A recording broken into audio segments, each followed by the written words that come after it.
अनंत विचार न्यूज मध्ये आपले स्वागत। नवरात्र महोत्सव, पाचवी माळ।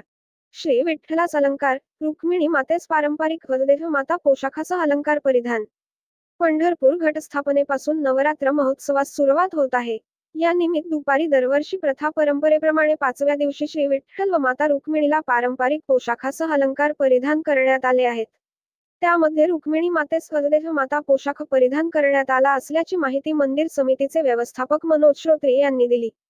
श्री विठ्ठलास सोन्याचा मुकुट, कौस्तुभ मणी, दंडपेठ जोड, हिऱ्यांचा कंगन जोड, मोत्याची कंठी, मारवाडी मोत्यांचा हार, शिरपेच, मत्स जोड, कंबरपट्टा तोडे जोड, मोरमंडोळी, तुळशीची माळ, पैंज जोड हिऱ्याचा नाम। तसेच रुक्मिणी मातेस मोठी नथ चिंचपेटी हिरवी, मोत्याचा कंठ, सोन्या मोत्याचे ताणवाड जोड, तोडे जोड, चंद्रहार, मोठा अलंकार परिधान करण्यात आलेले आहेत। तसेच राधिका मातेस व सत्यभामादेवीला प्रथा परंपरेप्रमाणे पोशाख परिधान करण्यात आलेले आहेत। तसेच मंदिर समितीच्या अखत्यारीत असलेल्या पंढरपूर शहर व परिसरातील लखुबाई, अंबाबाई, पद्मावती, यल्लमादेवी, यमाई, तुकाई माता आदी परिवार देवतांना देखील पारंपरिक पोशाख करण्यात आला आहे।